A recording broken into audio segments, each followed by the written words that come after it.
guilty in the au pair affair double murder trial, sentenced to life in prison without parole. We're talking about Brendan Banfield, convicted of murdering his wife and Joseph Ryan, who was lured to the couple's home as the fall guy.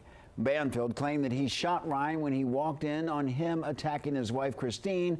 Prosecutors say that Banfield and the au pair set Ryan up in a scheme to get rid of Christine. Christine's sister spoke to the court today before the sentence was handed down by a judge. She says that she'll never forget her sister and will keep her memory alive for their daughter, Valerie. Valerie may hold only a faint memory of a life untouched by loss, but for most of her years, she will know her mother through grief and the stories of others share with her. We will do everything we can to fill those stories with light so she comes to know her mother through joy and through joy and love, not only through the weight of what was taken from her. Joining us now is criminal defense attorney and legal analyst Tom Maronick. Tom, how did the au pair's cooperation in this case help convict him? It was critical. The au pair was the other party involved in this and made a deal with the Commonwealth and basically said that she was going to come out and talk about what happened, how the Banfield setup occurred and how the plot was taken to try to fool everyone into thinking that Christine had this strange fantasy or was involved in essentially which was a rape fantasy.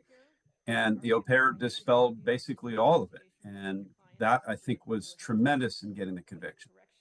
Yeah, she was believable enough that the jury convicted him. Now, during the sentencing, the judge gave this really scathing statement to Banfield, describing his actions as deliberate, calculated. Let's take a listen.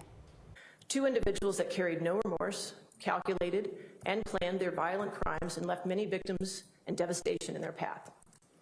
As I listen to the evidence in this case and listen to your testimony, it is apparent that I am once again looking at that same kind of evil. How significant are her comments here to that whole sentencing phase? It was the premeditation. It was the fact that Banfield had such an elaborate scheme to try to pull this off, and he failed.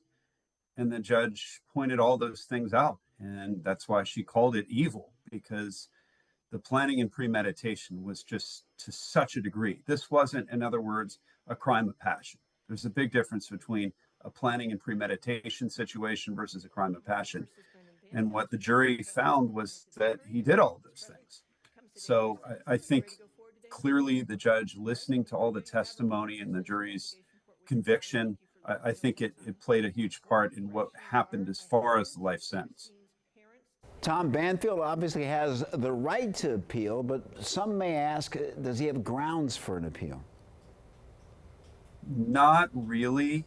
He is going to appeal, certainly, but he's going to argue such things as that the testimony was tainted by the au pair, that the judge made decisions on allowing in some of the testimony from blood-stained analysts or some of the other technical evidence that was allowed in the case.